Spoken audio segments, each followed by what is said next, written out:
Olá, pessoal. Eu sou Tatiana. Bem-vindos mais uma vez ao meu projeto Conexão Essencial. Quando eu pensei nesse projeto, eu pensei que a gente precisa de um cantinho para a gente se encontrar e juntar as ideias. Vai que de repente aqui a gente planta uma semente que espalha por aí e germina em algum lugar. Então, começa por aí. E hoje eu trouxe para vocês um grande amigo meu, José Sardella, psiquiatra. E ele se apresenta, né, Sardella? Diga aí, quem és tu? Bom, eu sou o Sardella, eu sou psiquiatra, eu trabalho nessa área há mais de 30 e tantos anos.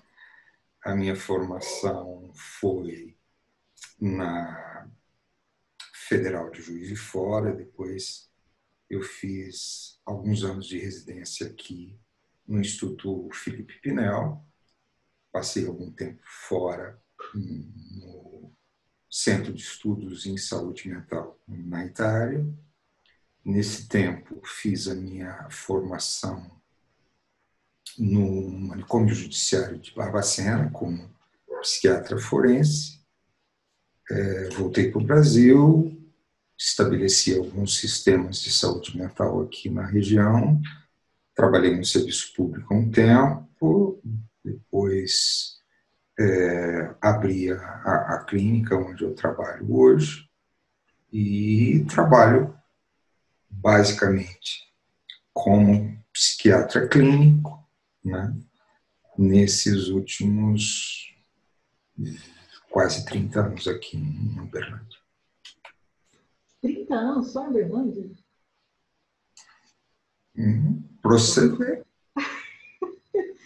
Gente, eu me orgulho de dizer que desses 30 anos do Sardella em Uberlândia, eu conheço há pelo menos 23, 24, já perdi um pouco a conta. E eu trouxe o Sardella hoje pelo carinho que eu tenho por ele. Ele é uma pessoa que me inspira muito. E eu costumo dizer que ele salvou a minha vida. Essa história eu vou contar em outra ocasião. É. Mas ele é uma pessoa muito importante na minha vida. Ele é um exemplo, né, que eu adotei em muitos momentos, porque é uma das pessoas mais resilientes que eu conheço. Então, assim, pense em alguém que se reinventa o tempo todo. Esse é o Sardella. E eu gosto de, quando as coisas boas acontecem na minha vida hoje, eu sempre mando um WhatsApp para ele falando assim: obrigada por ter salvado a minha vida, por eu ter vivido esse momento de tanta felicidade. Então, Sardella, esse é o momento que eu diria isso para você, aqui ao vivo e a cores, né? Obrigada por ter salvado a minha vida, para eu viver esse momento de estar aqui com você. E o que você trouxe para a gente brindar junto, hein? Olha, não é bem um chazinho, que se eu tomar chá à noite, eu fico meio ligadão, né? E como você falou, eu ainda não tenho um chá calmante, né? Aí eu preferi um leitinho com canela. Você pega o leite e pega 2 toquinhos de canela, não é aquela em pó, não, né? Coloca dentro, dá uma fervida, só que fica de olho no leite, porque se você olhar para trás, o leite sobe, derrama no fogão, né? E é muito relaxante, é muito gostoso e é o clima que eu gostaria de estar e que estou para falar contigo, Ah, né? que delícia. Bom, eu sou um pouco mais engordite. Eu fiz, ó, não, gente, não dá para vocês verem dentro do copo, assim, senão vai derramar. Ó. Mas isso aqui é um chocolate quente, receita inventada por mim mesma. E aí eu coloco também uma coisinha. Bom, eu estou lá no meio do Covid, né, onde eu trabalho. Então, eu uso esse aqui, o On Guard. Coloco uma gotinha, é uma mistura de óleos essenciais que tem canela, cravo e mais outras, né, especiarias. Ótimo, Eu coloco uma gotinha na pontinha do pauzinho da canela e uso para saborizar, né, o ótimo. meu chocolate. Então, Sardela, em sua homenagem, né? Saúde! Nossa, Nossa, e do Brasil, né? e lembre-se, né? Uma vida não é salva de um lado apenas, né? É salva dos dois, né? Então, me Então, diga uma ambos. coisa, pegando esse gancho aí, Hum. quando eu te convidei para esse bate-papo, você sugeriu um tema bem intrigante. Você disse assim: vamos falar saúde mental e pandemia, e eu com isso. Certo? O que você estava pensando quando você falou isso e eu com isso no final? Infelizmente, nossa sociedade atual tem péssimo hábito de esquecer história, né? Ou de não dar importância na história, nos fatos que aconteceram antes da gente, né? E, e eu vivencio isso atualmente, né? Quando a gente fala o que é que eu tenho a ver com isso, é mais ou menos para se situar que você está passando nesse momento por um momento histórico, né? Quer você queira ou não, você está inserido basicamente na nossa primeira pandemia virtual, que não é virtual. Virtual eu falo porque nós temos hoje o acesso, né, à informação, nós temos hoje a velocidade da informação, quase que ao vivo, que acontece lá na China, nós temos essa informação agora. É diferente de 1918, onde a gente tinha o quê? Né, telegramas, e os jornais, né, publicavam dados muitas vezes de um mês atrás, né, até mais que isso. Então dá essa sensação, eu não sou grupo de risco, eu sou uma pessoa saudável, ou até filosoficamente, se a gente pode falar em filosofia nisso, você acredita que o vírus não existe, que isso é uma invenção, o que for, né? Muita gente acha, o que, que eu tenho a ver com isso? Né? Basicamente, como médico, eu sou um cientista, né? Eu acredito na ciência, né? A ciência me embasa, né? Não acredito que é só a ciência, né? É uma junção, é uma questão holística, né? Mas eu parto do pressuposto que na nossa profissão, né? Na nossa profissão de saúde, né? Nós não temos a condição de falar eu acho isso, né? A gente pode ter uma hipótese que é baseada nisso, nisso, naquilo, né? Nós não inventamos algo, nós estudamos muito, né? Para chegar até uma conclusão próxima de uma faceta da verdade, porque não existe verdade absoluta. Então, muitas das vezes, as pessoas têm a impressão de que, eu não sou da área médica, eu não sou de nenhum lugar, eu não tenho que saber dessas coisas.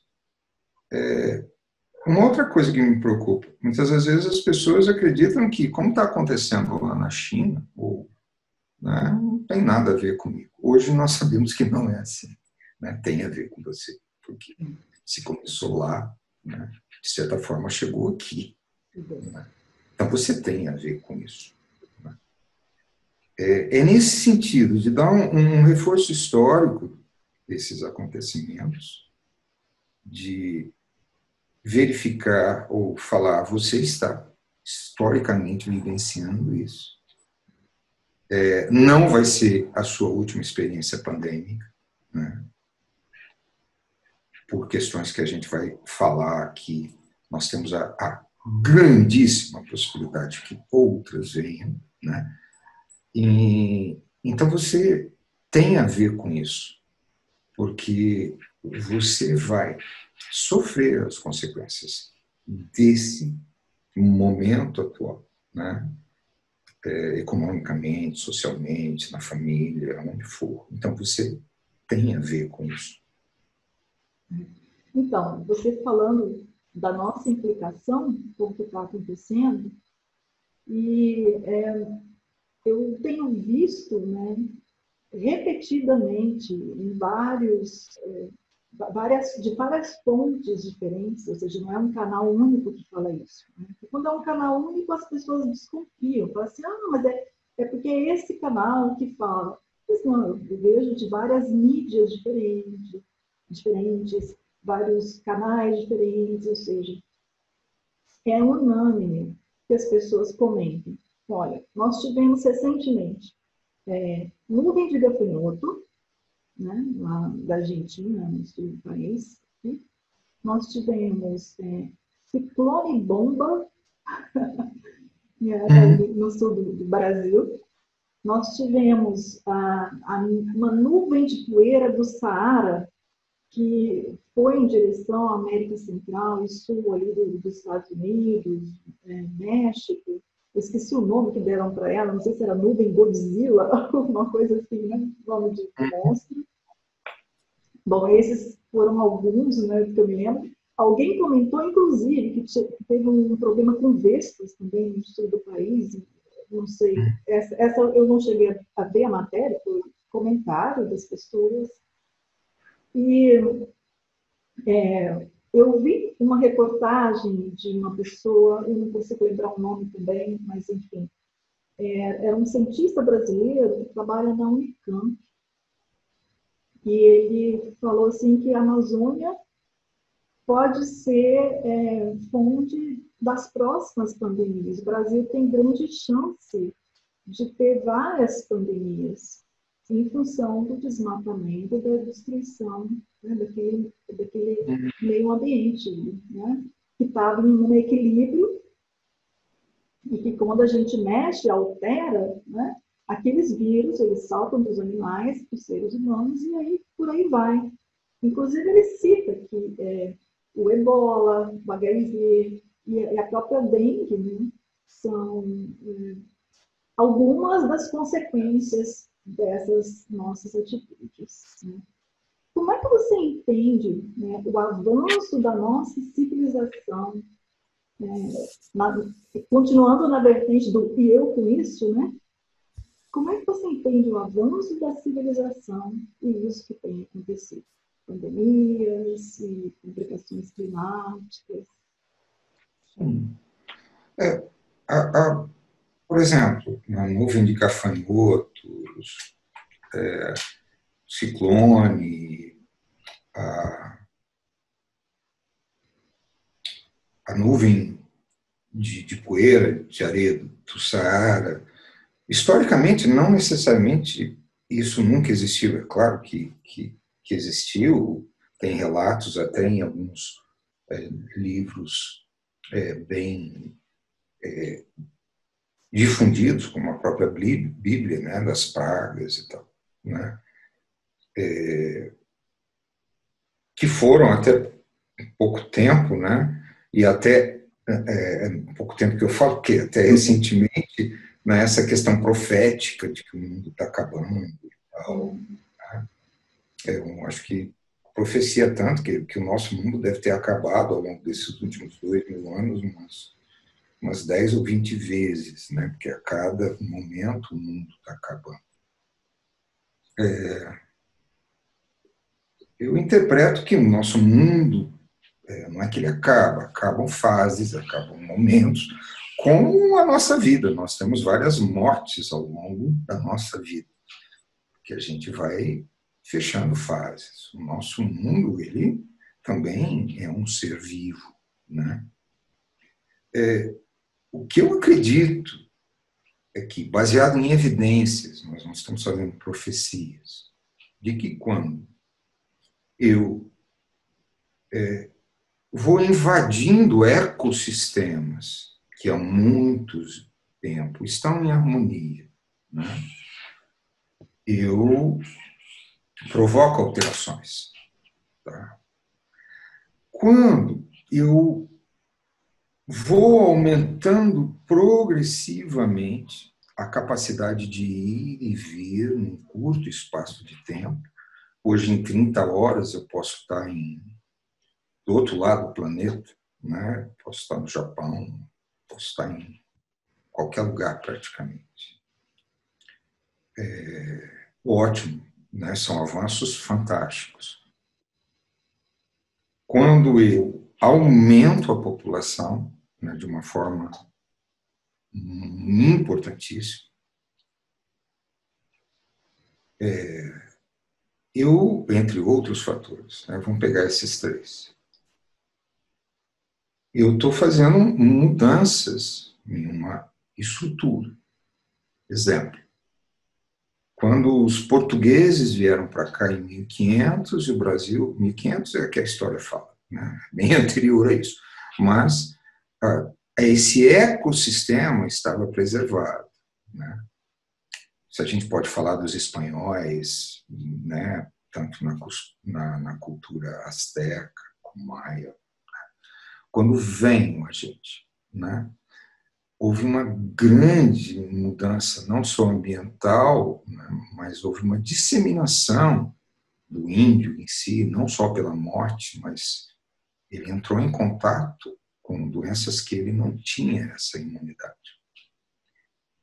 Se eu penso na Amazônia, como você falou, e se eu vou invadindo esses ecossistemas, esses vírus, ou esses dejetos virais, eles estavam em equilíbrio dentro de um determinado um ciclo, né?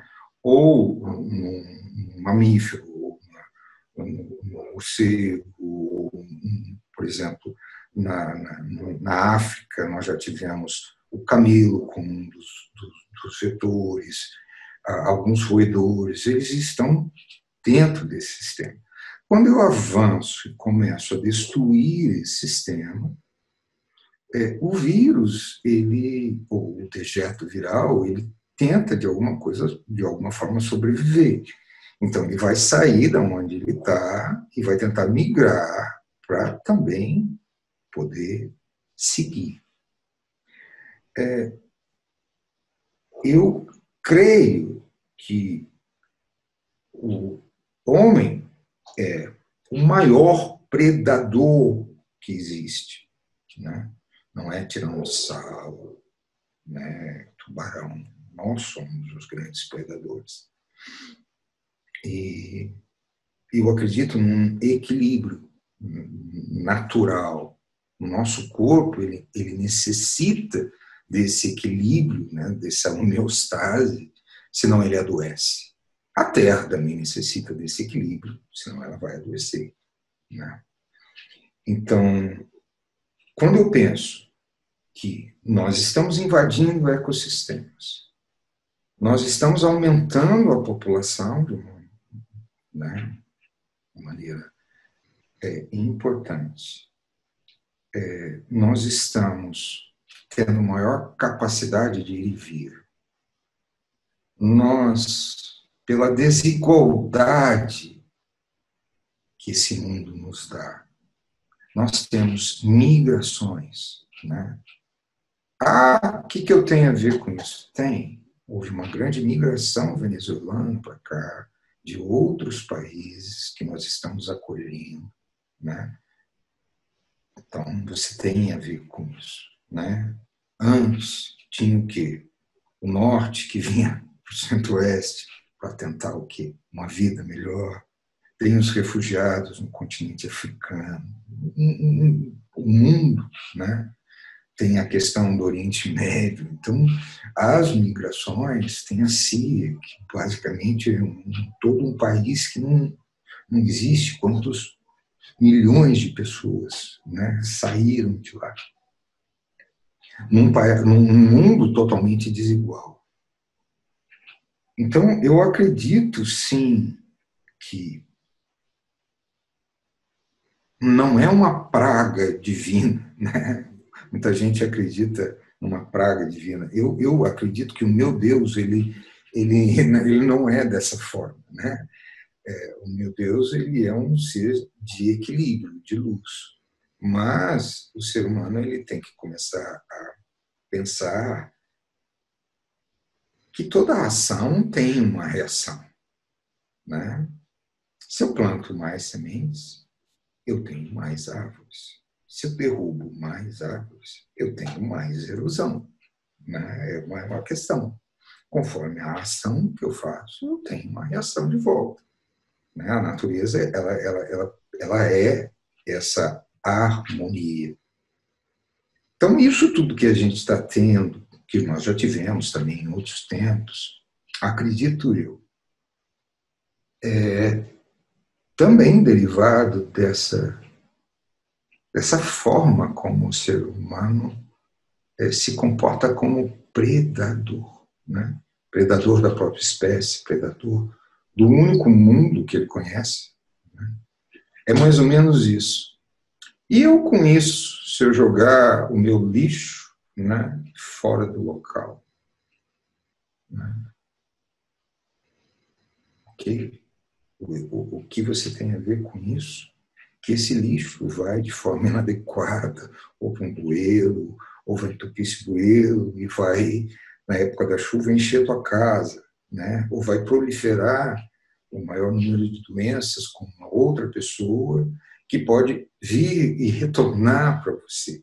É toda uma questão de ação e reação. Então, quando eu falo o que eu tenho a ver com isso, você tem a ver com isso. Você tem a ver com isso quando a vizinha quer cortar a árvore da frente da casa dela porque as flores do ipê estão sujando a calçada. Você tem a ver com isso. Ah, mas a árvore está na calçada dela. Não. Né? A árvore é da natureza. Né? A árvore não é dela. Não existe posse. Né? A árvore, né, é de um todo.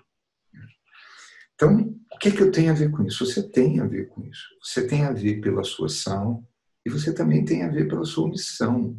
Nós, como profissionais da saúde, nós não somos responsáveis apenas por aquilo que a gente faz. Nós somos responsáveis também por aquilo que a gente não fez. Né? E eu não acredito que o ser humano seja diferente de nós, profissionais da saúde. Né? Ele é responsável pela sua ação, mas ele é responsável também pela sua omissão. Né? Isso me faz pensar também, a gente está numa situação em que todo mundo está sendo convocado a tomar uma providência, e a providência mínima que cada um pode fazer é ficar em casa, ou se for obrigatório sair, usar de máscara, manter distância.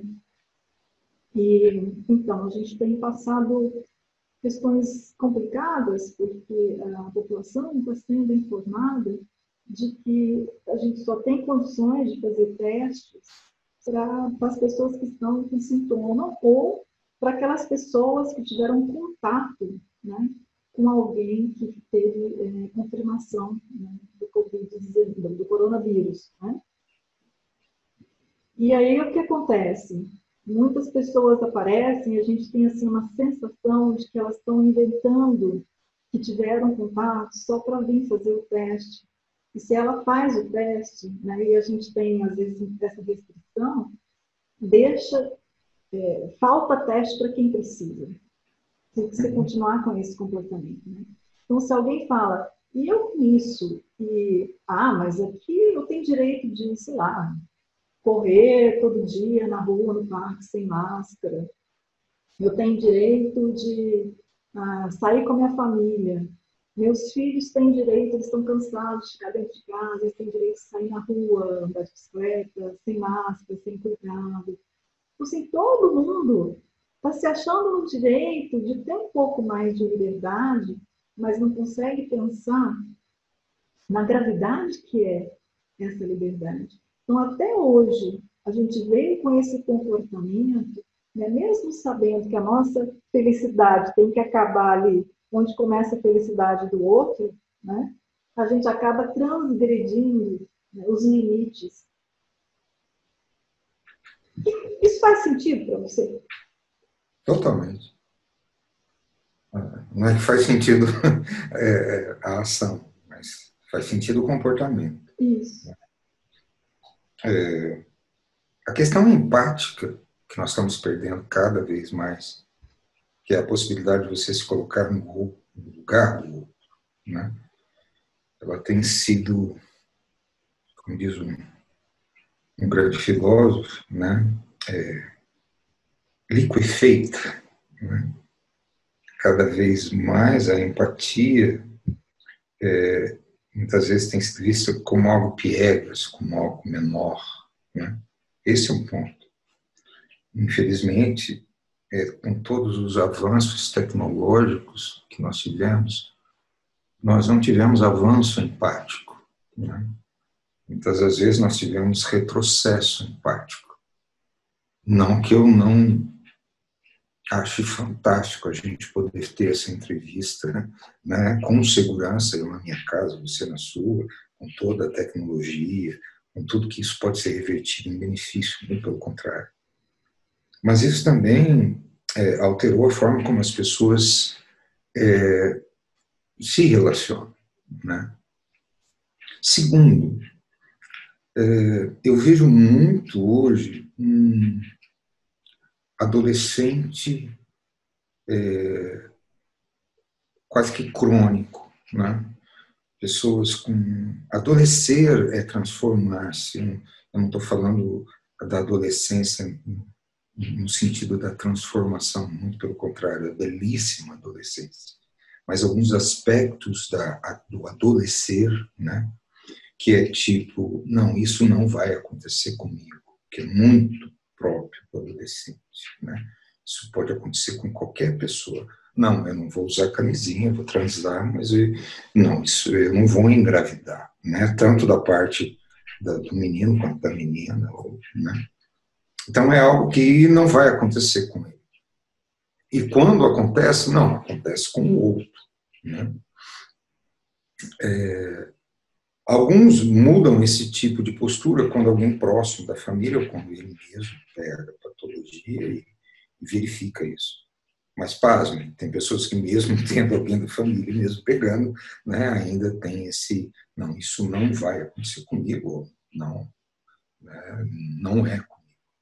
Esses pontos são importantes. Ah, eu tenho o direito de correr. Ok, você tem o direito de correr. Ah, eu tenho o direito de passear com os meus filhos. Sim, você tem. Só que você tem que verificar que o outro também tem o direito, né, de não ser contaminado por você, né? E você pode não desenvolver a doença ou desenvolvê-la sem nenhum tipo de sintomatologia, mas você ser um transmissor. E quanto mais você faz isso, maior a curva de transmissibilidade, maior o grau de adoecimento e vice-versa. Então você tem, hoje é muito comum, eu tenho direito, eu tenho direito, eu tenho direito.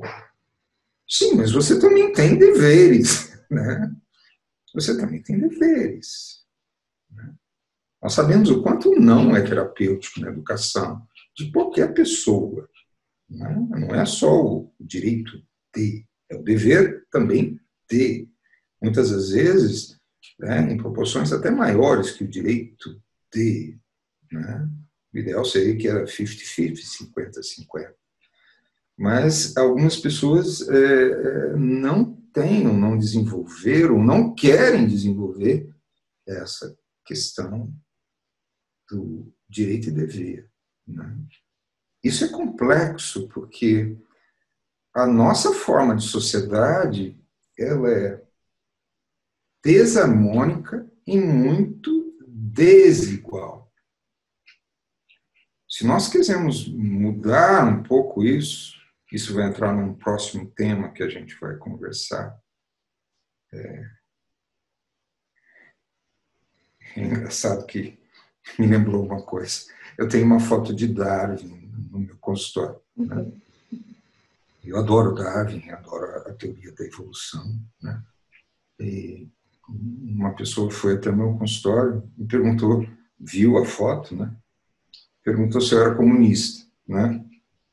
Aí eu falei, eu não entendi. Né? Ah, mas o senhor tem a foto do Darwin. Eu falei, olha, a princípio eu não creio que o Darwin fosse comunista, eu acho que ele foi um cientista, né? O que ele pregava é que nós partimos de uma evolução, estamos em constante evolução, né? Mas essa fala, por exemplo, do comunismo, que às vezes é muito mal empregada, né? Quando eu falei de uma sociedade extremamente desigual e extremamente o quê? Desarmônica. E se eu pensar num projeto, né, para o futuro,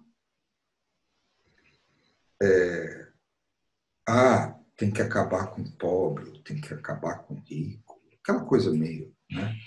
Nós não estamos falando de acabar com o pobre, acabar com o rico, né? As classes, elas estão presentes, né? Tem uma estrutura capitalista em volta disso, tem uma série de outras questões. A questão é a distância entre uma condição e outra, que é um abismo, né? Isso é que é algo inimaginável, principalmente num projeto do futuro, onde o pobre não contempla hoje saneamento básico, água encanada, água potável, né? São coisas básicas, né? Então, essa desigualdade cria uma desarmonia. E esse tipo de comportamento não empático, né? Egoísta, no sentido pior da palavra, ele vai criando todo um meio de cultura nesse sistema. Então, é difícil. Eu sou um crédulo, né? Mas nós sabemos que a raça humana ela não é boazinha, né? E nem mauzinha. Ela é a conjunção disso tudo, né? E olha que dá um trabalho a gente ficar acima dos 50 do bonzinho, né? É difícil, a gente, né? Tenta todo dia manter o nível, né, do bonzinho um pouquinho mais, assim. É uma luta diária, né? É uma luta diária. É um esforço constante, não é uma coisa que você fala, pronto, tá bom, posso descansar. Não, é uma luta diária. Diária. Só que tem algumas pessoas que perderam totalmente essa questão. Nós não estamos falando de replicações de pessoas fantásticas em todo o mundo. Sabemos da limitação da nossa espécie. Nossa espécie é maravilhosa, mas ela é limitada em termos, né, de sociedade, né? Isso nós temos visto. Olha, você me cutucou, estou se encostando aqui na língua, preciso perguntar. Fala. Ó, eu preciso fazer essa pergunta. Você falou de Darwin. Eu falei, nossa, é agora que eu faço. Seguinte, dentro da linha espiritual, acredita-se que o ser humano está passando por uma evolução, né? Então, se espera-se que a pessoa vai se refinando, melhorando, subindo, né? Ascendendo a planos, né, mais elevados. Darwin, né, fala da questão da seleção natural. É uma perspectiva também de evolução, né? Tem algumas características, não necessariamente mais bonzinho vai sobreviver e tudo, né? Mas mais adaptável, né? Tem melhores condições, né? E aí vai indo. Se não me falha a memória, né? Freud está bem no meu passado, na área da escola ainda. Se não me falha a memória, Freud já dizia assim, que não existe esse tipo de evolução de que a gente está se refinando, se tornando melhor. Quando eu fiquei sabendo disso, eu fiquei numa decepção. Falei, meu Deus, a gente tem tanta esperança que o mundo melhore. E quando eu escuto uma dessa, Freud acabou de abrir uma ferida narcísica no meu peito. Né? E aí você, sabe, você falando disso, desse lugar que você fala, sabe? tem esperança para a humanidade? Sinceramente. Tem, porque, como eu lhe disse, existem várias formas de verificar a evolução. Nós poderíamos citar N, né? Várias filosofias e tal. Muitas vezes eu me fiz essa pergunta. Eu que lido diretamente com essa parte, que é uma tentativa de você, né, fazer um balanço, uma homeostase. É engraçado que as pessoas às vezes chegam no consultório do psi, né, e perguntam, eu vou sair daqui com uma outra personalidade, você vai conseguir me mudar, né? Eu falei, não, a gente não tem essa pretensão. Nós acreditamos que quanto mais você se conhecer, verificar qual é a parte que você precisa se desenvolver, a parte que você precisa ampliar, você vai ter maiores chances de gerenciar melhor a tua vida, a tua personalidade, os seus amores, a sua profissão, né? Fazer escolhas melhores, né? Mais harmônicas, né? E poder se aproximar de uma certa onda um pouco mais, como é que eu diria,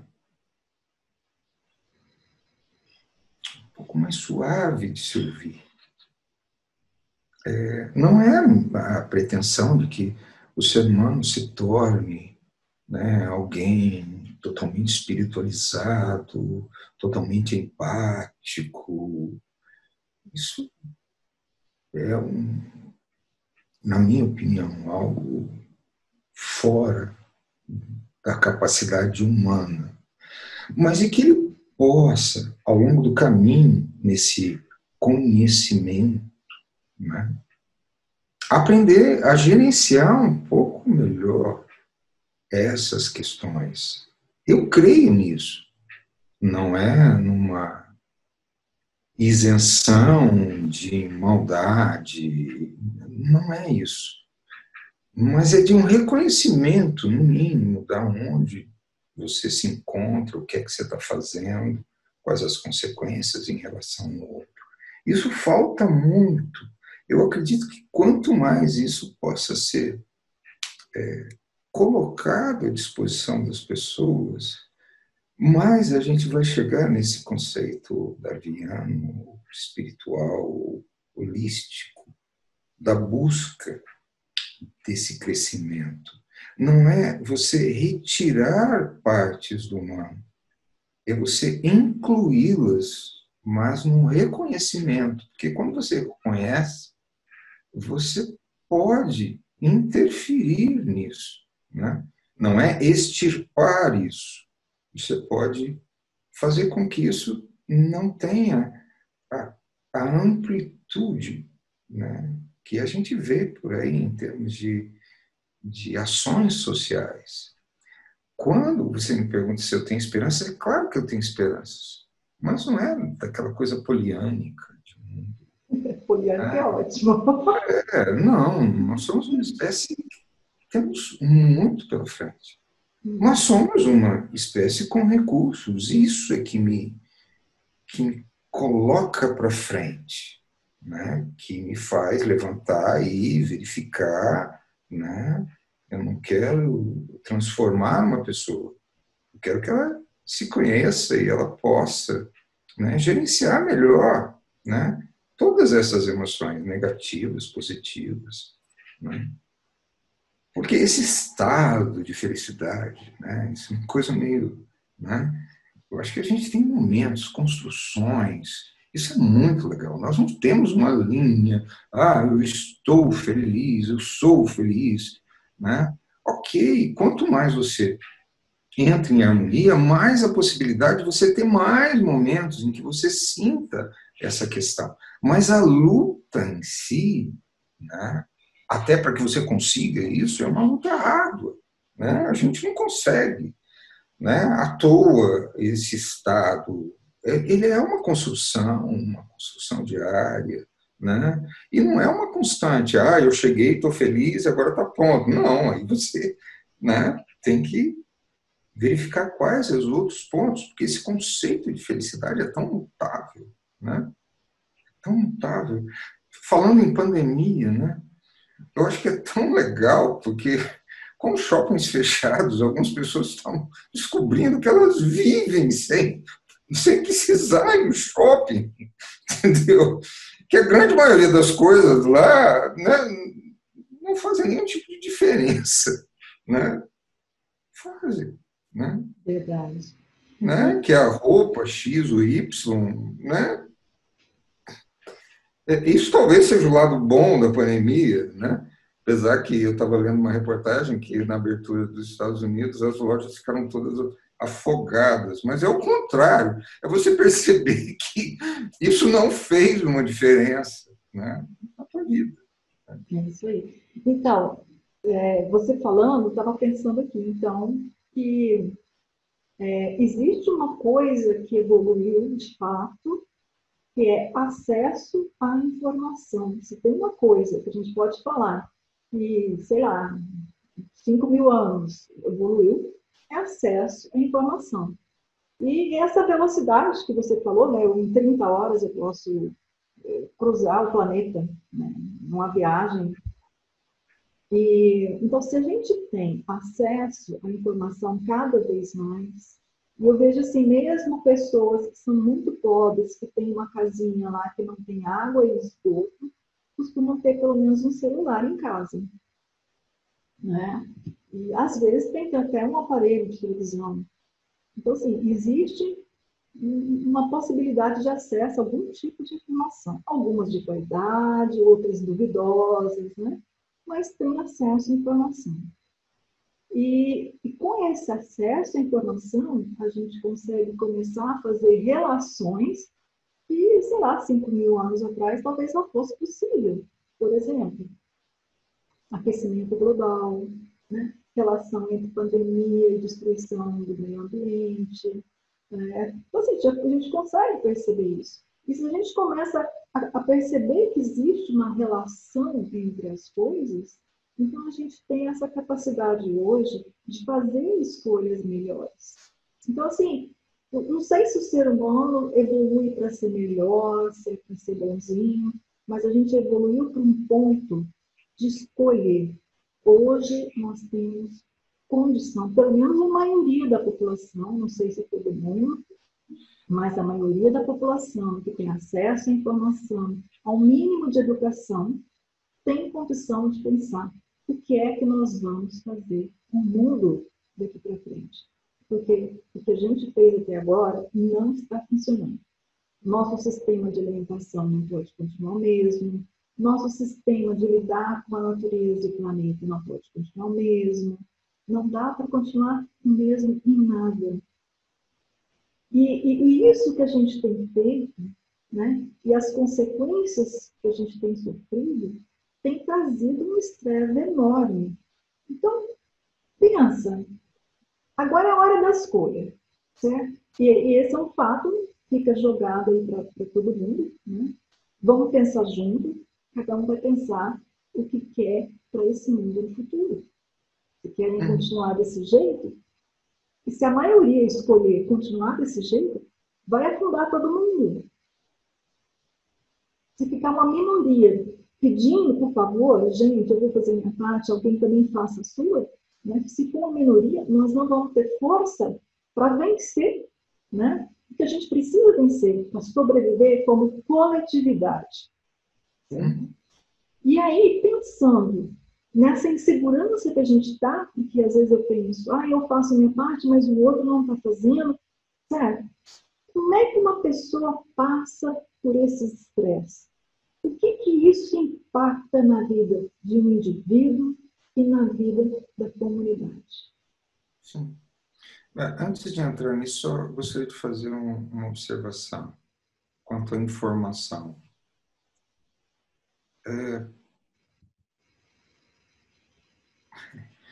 Eu aprendi com um paciente meu que eu não sou velho, eu sou vintage, né?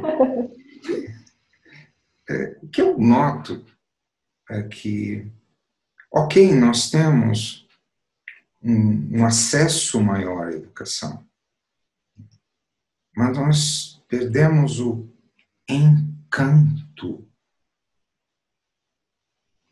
em relação a essa informação, né? O encanto. Eu me lembro a primeira vez que eu entrei numa biblioteca, né? Era a biblioteca da Cúria, onde eu tive uma passagem relâmpago como coroinha, porque eu não durei uma missa, eu não queria estar lá, então, mas eu tinha que estar lá. Aí eu bati o sino a missa inteira, ou seja, minha carreira de coroinha foi rapidamente lançada ao espaço.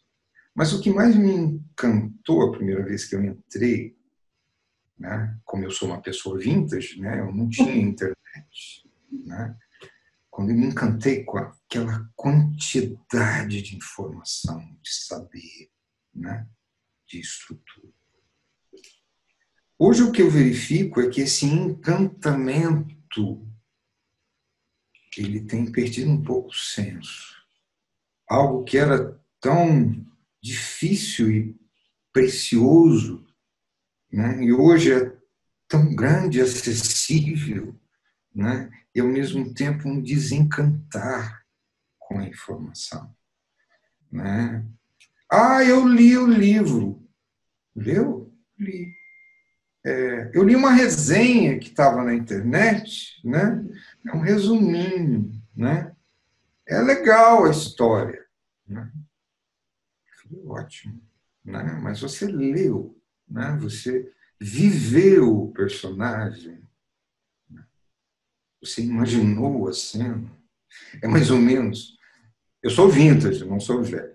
Existiam que no rádio aquelas telenovelas, né? Que a gente não tinha tela, a gente tinha um som, mas a tela era aqui, né? Era aqui dentro. Você montava, você sabia, você via as pessoas, você imaginava a chuva, né? Então, é o que eu vejo essa perda de encantamento, né?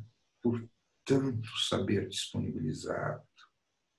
E esse saber está sendo tão banalizado em uma questão líquida de informação que não Tem tem substância, um né? substrato, né? Mas em relação ao pós, primeiro, esse estado que a gente chama, que nós estamos passando, que é um estado de reação ao estresse, nós temos a reação aguda ao estresse. Só que depois, quando a coisa vai ficando demorada, ou quando a gente começa a verificar que a gente está perdendo pessoas próximas, ou pessoas que a gente tinha em conta, a gente pode desenvolver um outro transtorno que chama TET, que é o transtorno de estresse pós-trauma. Na época do Freudão, nós falamos aqui, grande Freudão, né? Era a neurose de guerra. Por quê? Porque, a princípio, na guerra, era a grandes batalhas, era onde você se sentia que mais ameaçado, né? Hoje, graças a Deus, nós não temos uma guerra igual àquela, né? Mas nós estamos em guerra, né? O nosso inimigo, diferente daquela época que era ou o X ou o Y do outro lado, né? Apesar que não tinha muito sentido também, porque muita gente, né, ia para a guerra e nem sabia por que estava lá, mas tinha que matar o outro e tal. Mas hoje nós estamos numa guerra, mas a gente não consegue ver, né? Pelo menos palpar aonde é que está o cara que vai me matar, né? O vírus pode estar no outro, o vírus pode estar aqui, o vírus pode estar no espirro, o vírus pode estar em qualquer lugar. Mas, enfim, esse sistema que nós estamos vivendo hoje, ele evoca N alertas, né? Porque você não sabe que você vai ser atacado, aonde você vai ser atacado, né?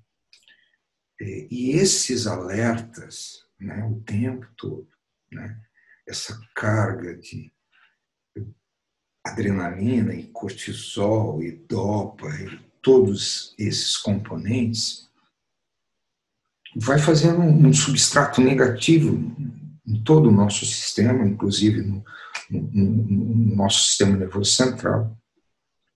E nós temos resiliência. O que é resiliência?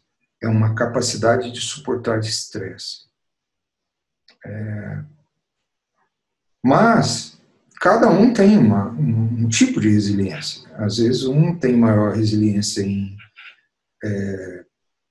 perder um ente querido e o outro tem maior resiliência em fazer uma cirurgia a céu aberto.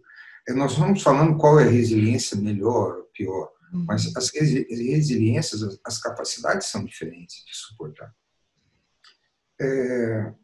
Pós-pandemia, ou até na pandemia, nós vamos experimentar, estamos experimentando, essa situação de guerra, né? De ameaça, de morte. Isso, ao longo do tempo, pode gerar o próprio TEPT, que é o transtorno de estresse pós o trauma. E, a partir daí, também o aumento de incidência de N patologias, como ansiedade, depressão, eclosão de más surtos psicóticos, enfim, paranoias, transtorno obsessivo compulsivo, eu tenho que lavar a mão o tempo todo, eu tenho que desinfetar, entendeu? Então, quando a gente pergunta o que será ao longo do tempo, nós já sabíamos que as doenças mentais são as doenças mais incapacitantes, né? E que mais impactam no mercado de trabalho. Não estou falando que a gente precisa só pensar no plano econômico em si, mas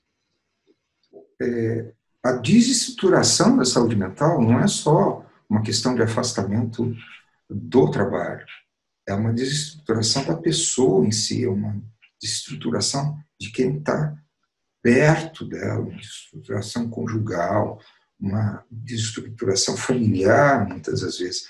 A gente não pensa só na questão econômica, né? Apesar de nós sermos taxados que a gente só se preocupa com a saúde. Não, a gente se preocupa sim com a questão econômica, porque nós sabemos que as recessões matam, sim, matam, com certeza.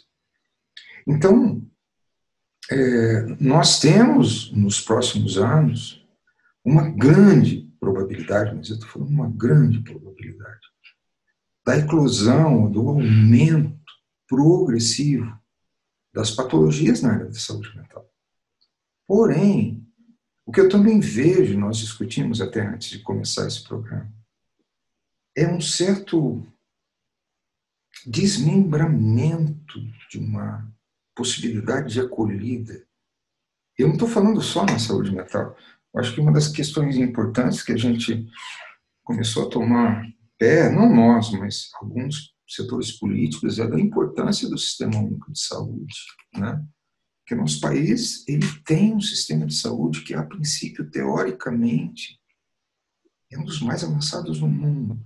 Mas nós sabemos que, até chegar em verbas, estruturações, existem ações políticas, existem N entraves, né? Muitas vezes burocráticos, que enfraquecem cada vez mais o nosso sistema de acolhimento de saúde básica, né? E hoje nós sabemos que o vírus, como a gente havia falado, não escolhe classe. Ele não quer saber se você tem dinheiro ou se você é pobre. Ele não escolhe isso.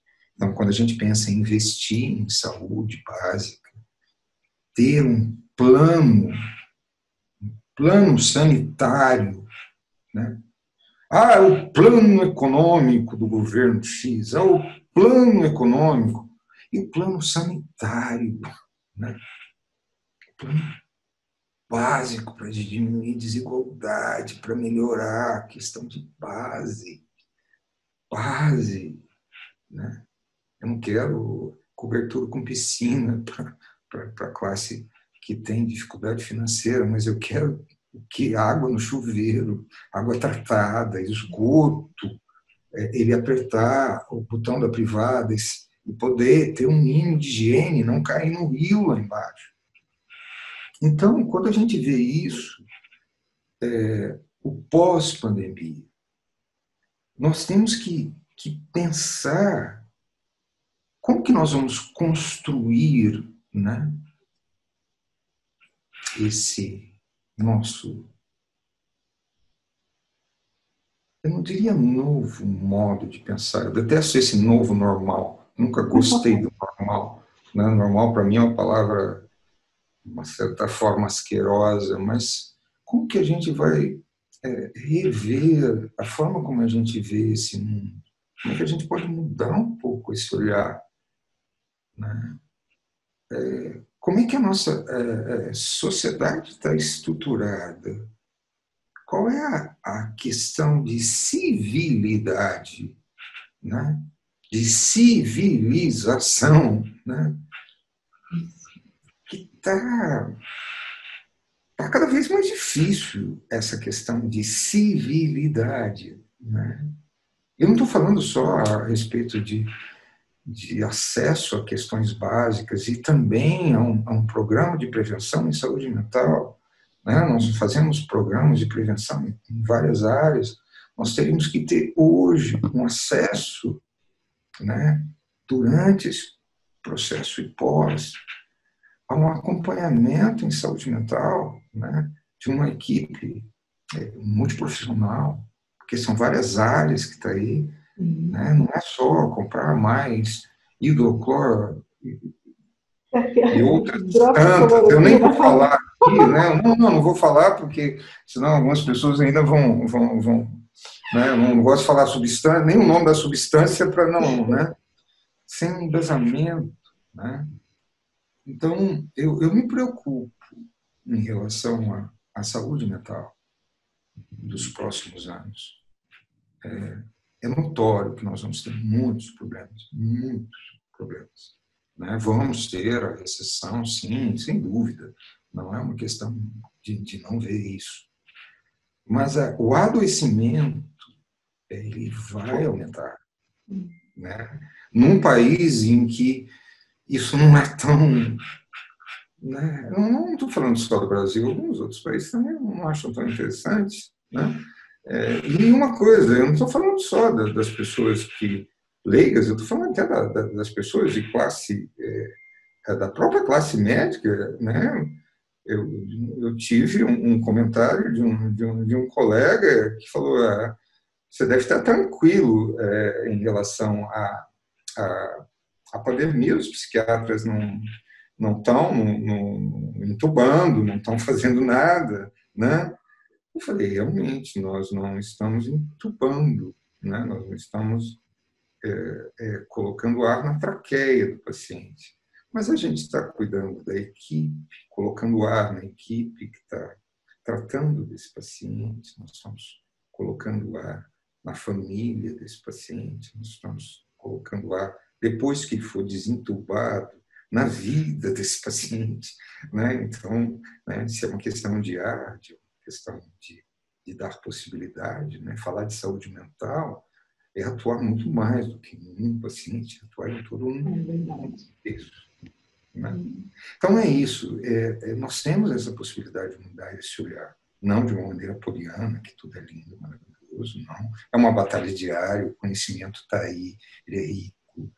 Eu sou verdadeiramente encantado com a minha condição de eterno estudante, graças, sempre vai estar comigo. Né? Eu quero ser um eterno estudante. Né?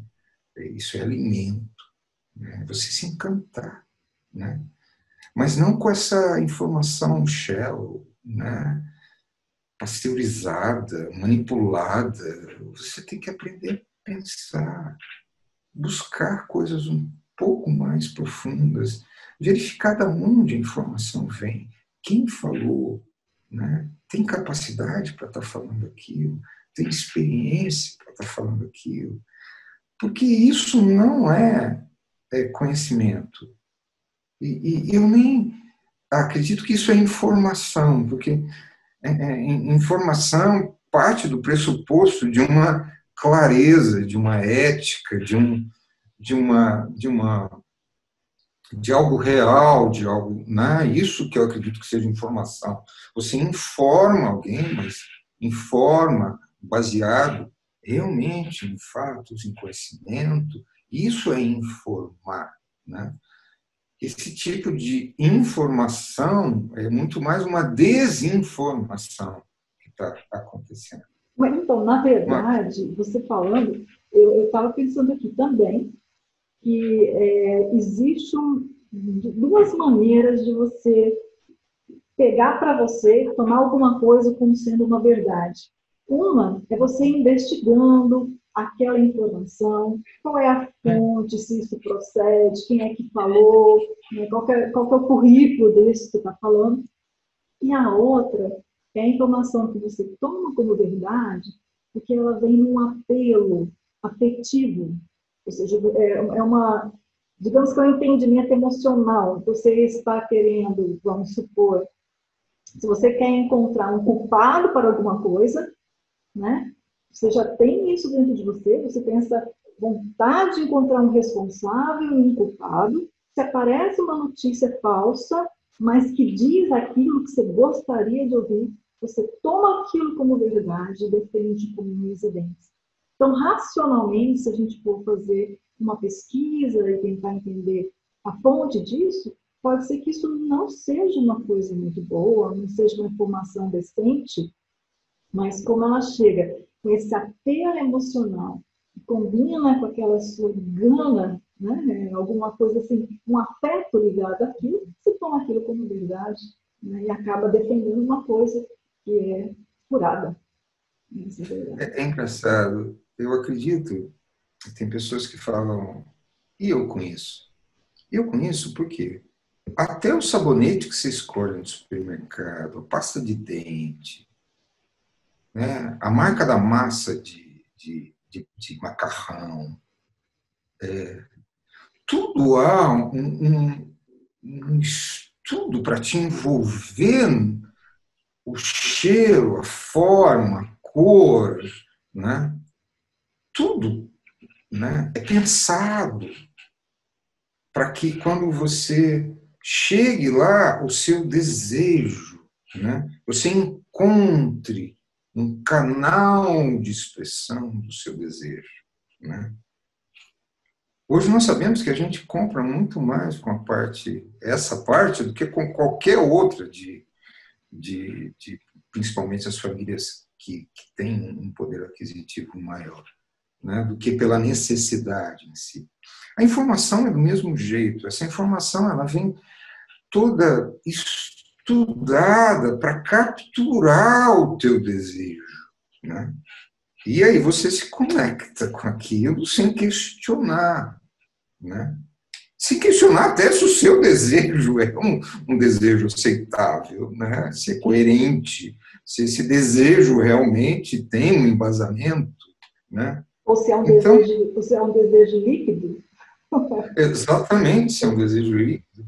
Então, eu acho que às vezes as pessoas são ingênuas no sentido de que elas acham que a informação não, a desinformação, ela não pode ser manipulada, ela não pode ser pensada anteriormente à exposição, justamente para que a pessoa, né, tenha esse canal, né, tenha esse canal. Né? Nós sabemos, isso não é novo. A manipulação, né, é fácil manipular gado, entende?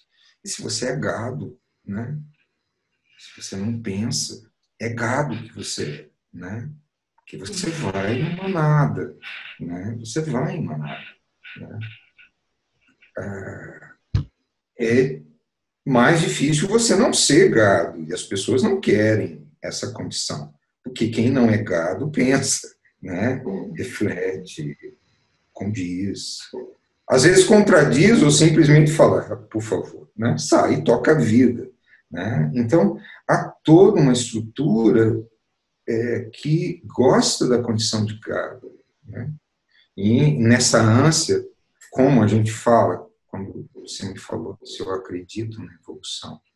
Acredito, sim, quanto mais a gente possa retirar o gado, né? Retirar manadas, trabalhar o quê? As questões individuais, né, de cada um, né, para que você possa pensar. Eu acho que o encantamento, quando a gente fala do acesso à informação, ao saber, também é mais ou menos por aí. Quando você começa a se encantar pela base, pelo conhecimento, você se torna menos gado, né? Você começa a refletir, né? E aí você também reflete o teu desejo, se é um desejo real, se é um desejo líquido, se é um desejo manipulado, se é um desejo da tua parte mais dark, né? Eu adoro Star Wars, porque ele fala do lado negro da força, todos nós temos o lado negro da força. Como temos o lado da luz, temos tudo isso, né? Mas quando você se conhece mais, você fala, esse aí é o meu ladinho, né? Vamos ver se a gente tempera um pouco. É nesse sentido que eu acredito de que eu tenha a possibilidade de ter fé no ser humano, à medida que ele possa não ser gado, né? Que ele possa pensar, que ele possa se encantar com o conhecimento. Sim. Eu sou suspeita, porque isso a gente tem em comum, né? Então, eu sou encantada com o conhecimento. Então, assim, Sim. enfim, eu sou uma devoradora de informações, mas assim, com pesquisa, vou ser um eterno estudante. Né? Então, só finalizando a tua pergunta, nós vamos ter muito trabalho, vamos, principalmente porque hoje nós temos um plano econômico, né? Mas nós não temos um plano de saúde, de plano sanitário, né? Uma visão mais ampla do que isso pode acontecer. Como eu te disse, não é que eu não acho que a economia realmente é importante, fome mata da mesma forma, desemprego mata, né? Mas vamos pensar um pouco maior nesse sistema, né? Uma coisa não exclui a outra, né? Uma coisa não tira força da outra, é uma coisa absurda, né? Isso não tira força da outra, isso complementa, isso aumenta o poder de abrangência, né? Ninguém está disputando quem é melhor, né? Quem tem mais poder, né? É isso que a gente tem que pensar. Então, quando eu penso nessa ideia do projeto Conexão Essencial, certo? Eu penso também nessas partes que estão desconectadas, assim, economia desconectada de saúde. E quando se fala em saúde, se é essa parte da saúde mental, não sei por quê. Assim, o coração está valendo, sei lá, o gastrointestinal está valendo, tudo está valendo, o pulmão está valendo, aliás, ele está bem na moda agora. Mas quando fala de saúde mental, eu sinto assim, um vácuo. Né? Então, assim, precisamos conectar novamente isso que não deveria nunca ter sido desconectado. Então, vamos fazer esse movimento de conexão. Eu acho que isso foi fantástico. E aí, eu não poderia deixar de encerrar perguntando: eis aqui tua amiga, psicóloga do SUS, né? E isso que você falou que vai acontecer no futuro, ele já está acontecendo, né? Mas vai se intensificar, vai arrebentar lá na minha porta, já tem arrebentado, tá?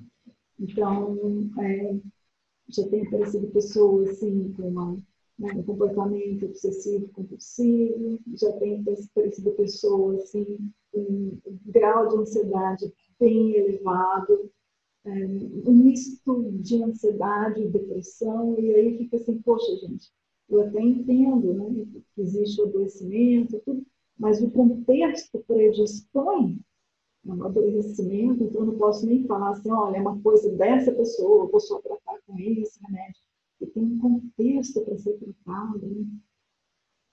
que você diz para mim, psicóloga do SUS, meus colegas, psicólogos do SUS? Eu digo que vocês,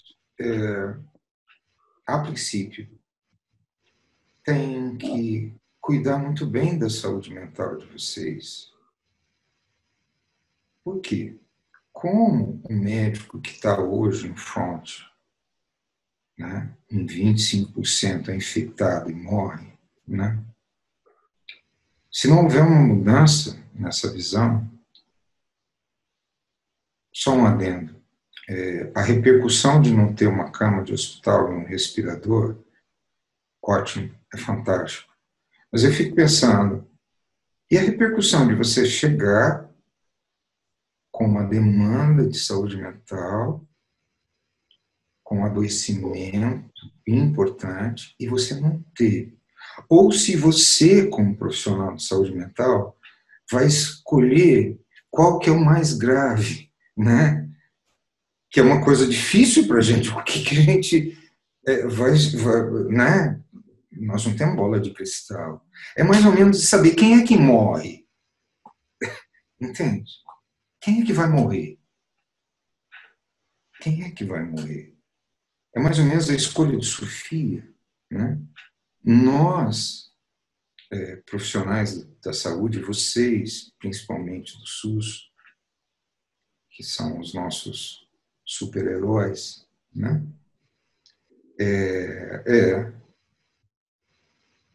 Sem uma mudança na política de visão, dessa integração de que se você não está bem no cérebro, nas emoções, né, o seu corpo todo não responde, não funciona, né, realmente vai ser um, um ambiente parecido com esse, que já é o ambiente de vocês.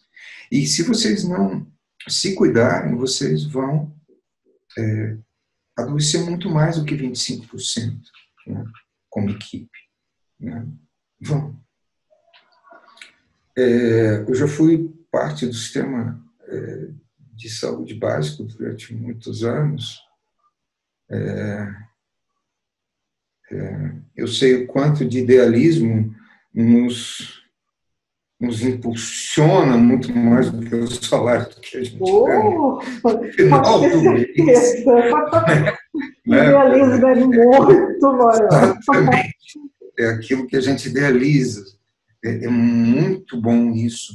Mas o idealismo, ele sucumbe se em algum momento ele não tem colo, ele não tem respaldo.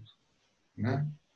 Eu espero que essa mudança de visão em relação à saúde mental, né, que nós estamos clamando há tantas décadas, acho que há tantos séculos, né, de que não existe coração e cérebro, emoção e rim, não tem, é um único, né, que isso se desenvolva, né,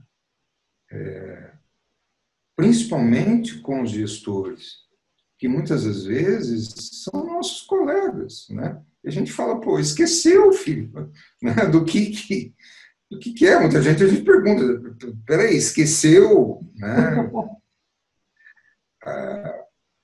Eu desejo essa mudança, mas eu espero que vocês se cuidem muito, porque vocês vão estar no front, já estão no front, né? Estão no front. E, sinceramente, é extremamente estressante você escolher quem você vai ajudar, né? Quem você vai colocar o respirador. Não estou falando que o nosso sofrimento seja maior ou menor de qualquer um. Não é essa questão de comparação. Mas é um sofrimento. Você está vendo que aquilo precisa de uma atenção, você não vai desabar. Aí você não tem horário, você não tem condição de atendimento, você tem que fazê-lo em 15, 20 minutos. Em 15, 20 minutos você não consegue nem se aproximar do paciente. Né? É uma demanda de trocentos pacientes. Né? Às vezes não tem medicação, não tem uma interação com o profissional médico, não tem uma interação com a secretaria, não tem uma interação com o município, não tem uma interação com o governo, não tem uma interação com o Estado, né? Onde já se viu um país, uma pandemia, sem um ministro da saúde competente. Entendeu? É algo surreal. Não estou falando que ele vai resolver tudo, mas é uma questão de alguém que também conheça toda essa estrutura, que entenda, né? Tem que ser médico. Não, não é médico, ele tem que entender do sistema como um todo, né? Então, eu, né, torço para que o idealismo possa ser maior que a descrença de vocês. Mas também sei que vocês têm que se cuidar, porque senão vocês vão adoecer no meio desse caminho. Tem segurado a gente, por incrível que pareça, nas equipes que eu trabalho, tem pessoas muito boas. Então, a gente se segura uns apoiando os outros. Né? Uhum. Mas, assim, não dá para pensar que a gente tem um respaldo maior do que isso. Tem muita coisa mais do que isso. Né?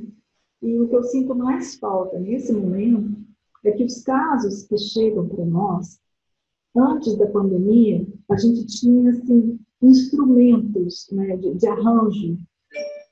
A gente tinha, assim, por exemplo, sei lá, centro de convivência para algumas atividades, né? O CAPES funcionando normalmente, né? Com grupos. Eu mesmo fazia grupos, agora a gente não tem nada disso.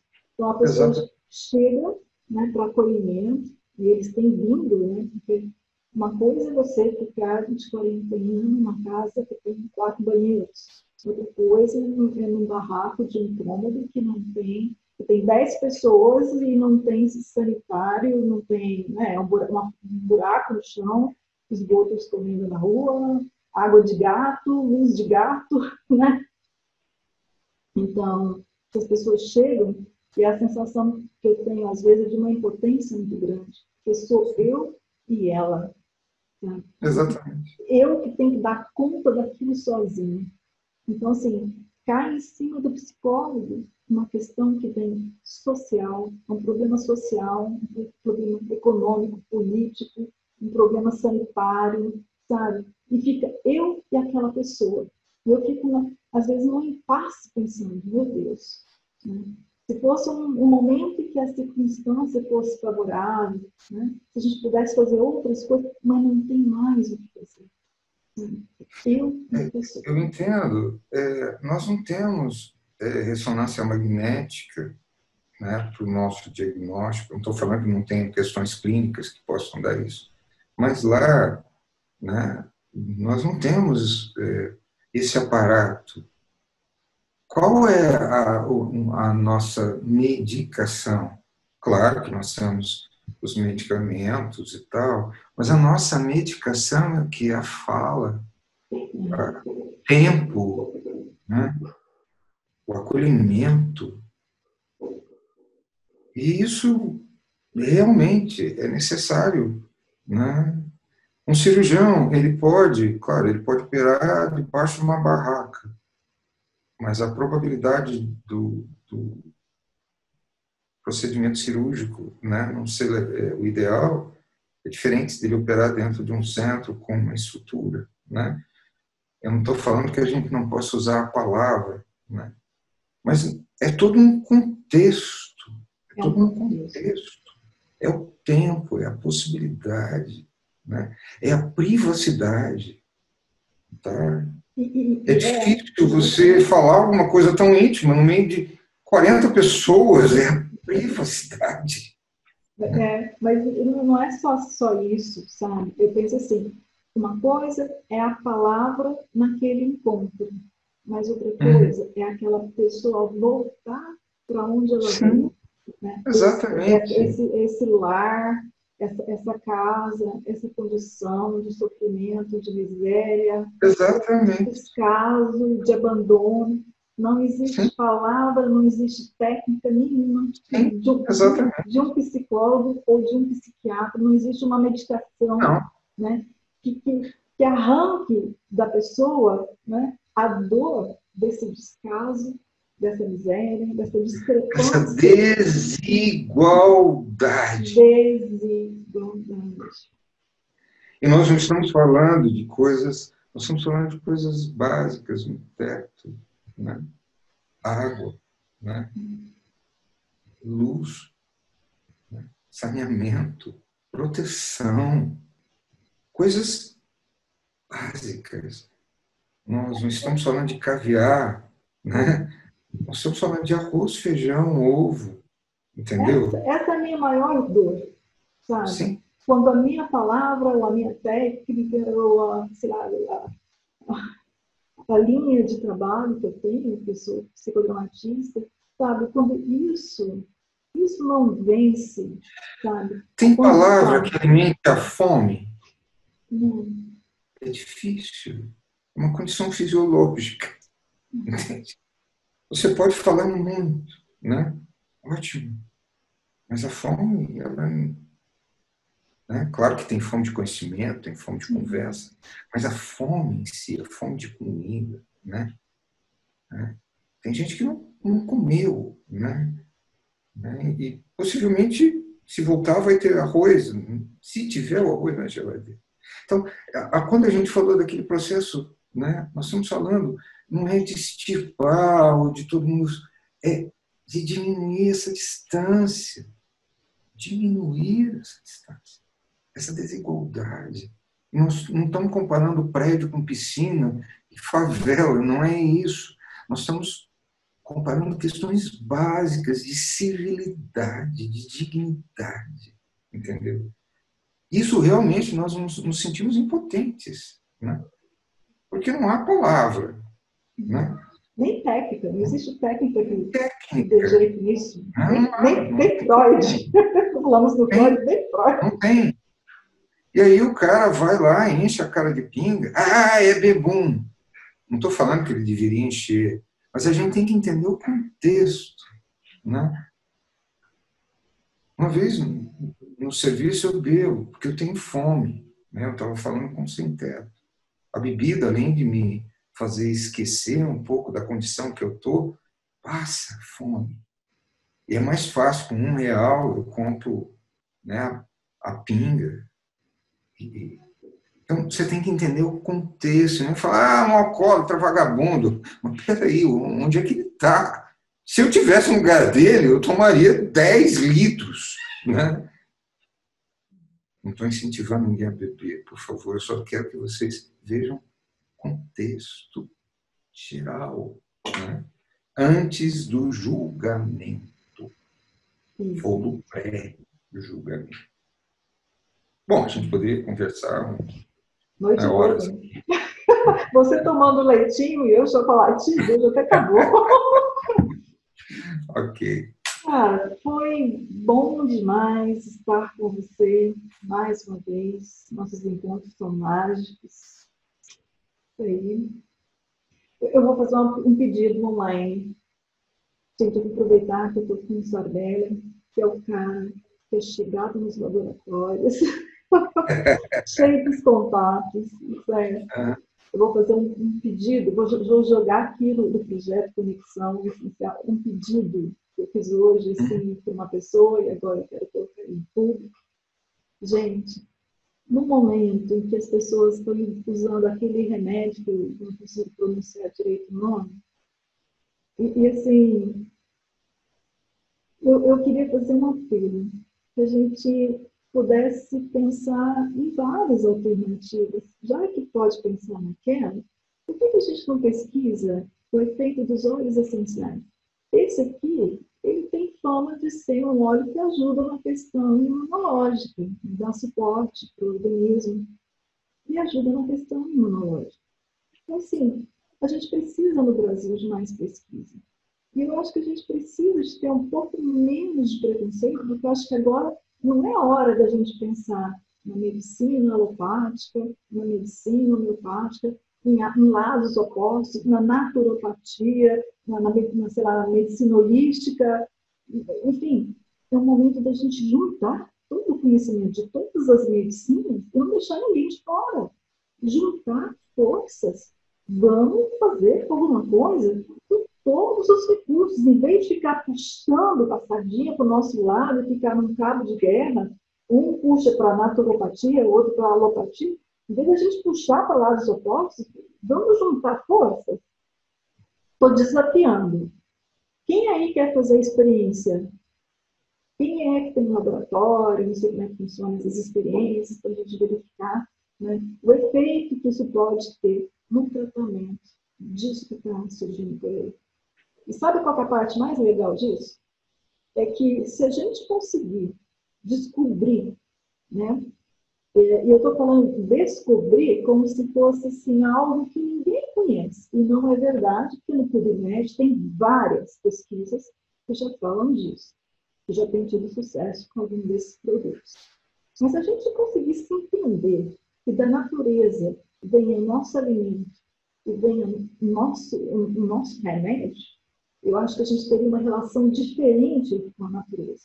Em vez de devastar a natureza, a gente teria que cultivar mais a natureza, defender a natureza. Em vez de migrar as pessoas do campo para a cidade, a gente teria que fazer um movimento contrário, sabe? Valorizar a vida no campo, viabilizar a vida no campo, né? E fazer uma extração ecologicamente responsável desses produtos, os óleos essenciais, que é o que eu trabalho no momento, nas minhas horas particulares, né? Porque lá no SUS eu sou psicóloga, aromatóloga só em casa. Então eu queria saber se existe alguém aqui no Brasil que topa pesquisar isso aqui para enfrentar os desafios que a gente tem que passar. Tá aí, se topar, bate a mãozinha, vamos junto. É isso aí. Falei demais? Não. Nós temos que ter noção de que nós precisamos, sim, juntar forças. Não há o melhor, algo que tem mais evidências, é o que é testado, é o que é estudado, né? Nós temos muito desconhecimento, né? Nós não sabemos, né? Partimos de um pressuposto de um certo conhecimento anterior com outras pandemias, mas como cientista eu tenho, né,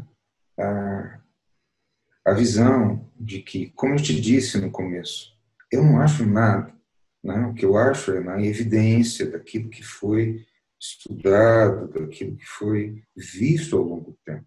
Quando você propõe estudo, eu acho isso extremamente saudável, porque isso abre para a evidência, para o dia a dia, para a prática, né?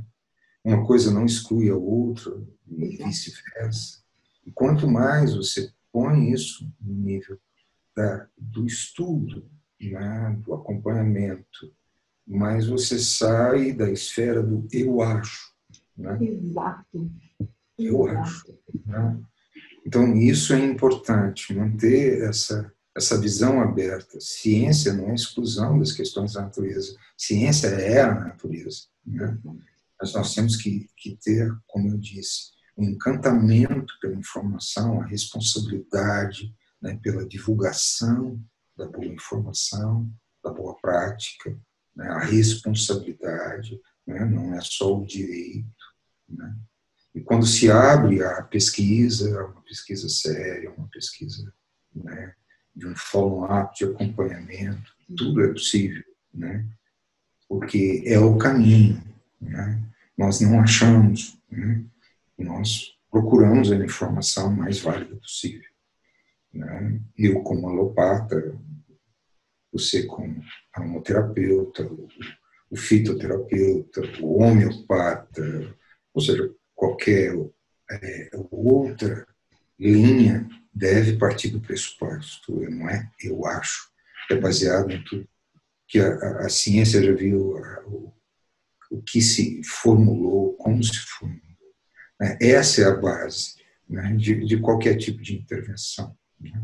Essa é a linha de segurança. E para isso, a gente precisa de alguém que invista nisso. Porque, por exemplo, Sim, eu, com o meu conhecimento e os meus olhinhos, eu não sou sim, suficiente para fazer essa pesquisa, para fazer esse sim, estudo. Eu exatamente. preciso Sim, que haja investimento nessa pesquisa. É preciso... Gente, nós temos material brasileiro. A gente tem recurso no Brasil. Só falta investimento no pesquisa. Isso. Muito obrigada, Sardela. um prazer estar aqui, é um orgulho também te ver aí do outro lado, né? Beleza, então. É um orgulho, É isso tá? aí. E obrigado a todos por me aguentar por tanto tempo. Ah, sem problema. Eu sei um jeito de acelerar o vídeo para quem quiser ver mais rápido. Assiste ele completamente. Aliás, pessoal, assine o canal, ative o sininho, porque essa cabecinha inventa cada coisa bacana que vem por aí. Tá bom? Combinado? Beijo para todo mundo. Beijo.